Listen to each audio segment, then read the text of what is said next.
How's it going, everybody? I'm going to be taking you guys through what my day usually looks like after the markets close. Currently, it's 7:45 p.m. and so have over 11 hours to get ready to trade for the tomorrow. And so usually a lot of people will just kind of sign off and just not do anything. I believe it's really important to do a couple key things. My first thing is I'm going to grab my notebook is write down. So, for example, for today, I basically wrote down that I'm going to be starting from a new certain amount of money in my option trading account. And I want to trade five stocks mainly, nothing more, nothing less. I want to look at those five while I'm trading. And one of them is SPX, which I will not be taking trades on because SPX, SPY, and QQQ, they're all the same. So if you are trading QQQ and SPY, make sure you're still looking at SPX because SPX lays out extremely key levels. And when SPX moves down, they will both move down with it. There's times where it doesn't. That's when I usually don't like to trade. That's when you hear people talk about divergence. So I also kind of just put on here that I want to aim for a smaller amount of profit but more consistent. So I would I because I think it's more important to have a lower percentage of actual profits than to just be risking it all and just taking a bigger loss. And so now I'm going to be hopping onto TradeZella. This is where I'm going to be back testing for the day. And I really do like TradeZella a lot. I believe it's super important for laying out a bunch of key information, and it just makes everything a lot more simple. So I'll basically just be marking out the pre-market highs, lows, and as you can see, I did that with yellow. And I have the previous day. Oh wow, no, I did not have the previous day. Previous day highs and previous day lows. And so looking at this, I'm at October 2nd of 2024, and I'm basically just I went through the first 30 minutes. In the first 15 minutes, I do not take any trades no matter what happens. So I'm gonna kind of just let this run out, and I'm still on the well, now I'd be on the 5 minute chart actually. I just realized we're on this time frame. And I like to pause this because it gives me a better opportunity to go ahead and just take a little bit extra time to just go ahead and see, okay, where exactly am I looking at? What exactly am I looking to trade? And where what can we see next with the market? And so I can be able to draw out my fair value gaps and all my other really key information. And so right now, all I'm doing is I can mark out my fair value gaps on the 5 minute, the 2 minute, and and my inverse fair value gaps. And so we do have a couple, so we'll just mark those out. You just go right over here, rectangles, and boom.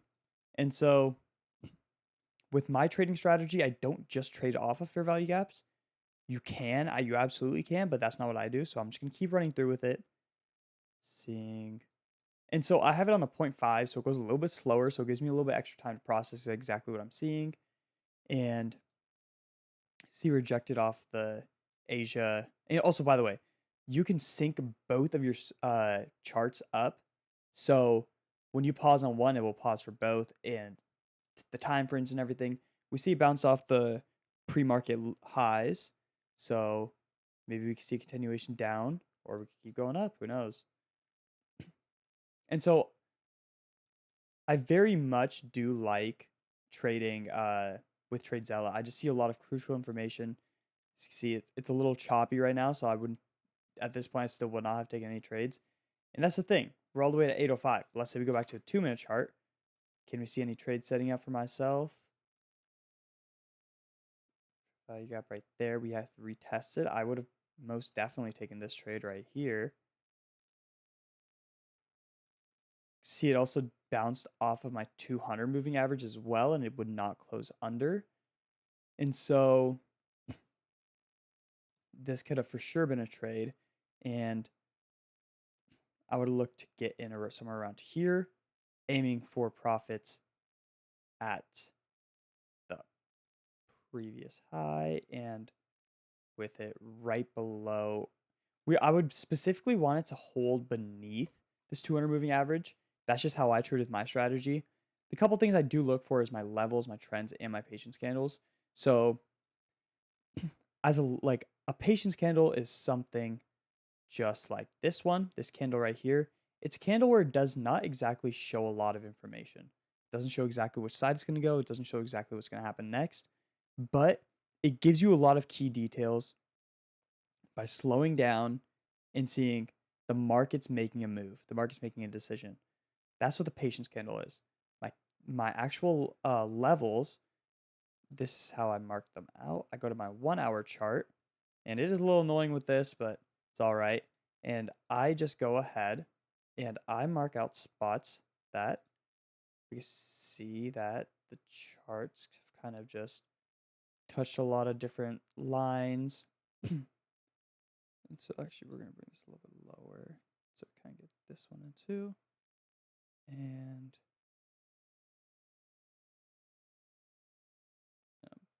and usually I like to go 3 on the top, 3 on the bottom from wherever we're at right now.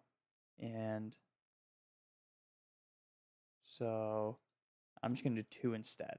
And so now we're going to go back to the 2-minute charts. Take off lines, go back to this.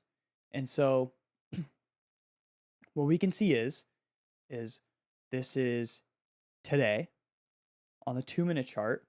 We can see that the levels held a pretty large amount of information. We can see at this level right here, it struggles to get above and it struggles to get below. Then at 750, we just shot right up, but we still retested the exact same level throughout the day. Same thing happens here. Exact same amount of chop. Up here, we have the same exact thing, a lot of chop in between this. So would I have taken any trades today? Probably not. Just from seeing how it is with my levels. When I actually bring in all my indicators and everything else, it displays a lot more information. And so I usually do not leave these drawings for the next day. I will open them back up on the next day before the market opens. I'm going to be making a video on what I do to prepare for market open. And I'm not going to be showing what I do when I wake up. I'm just going to show right as I get to my desk exactly what I do from there because I don't want you guys to see see how messy my hair gets. I get bad bad head. 200. So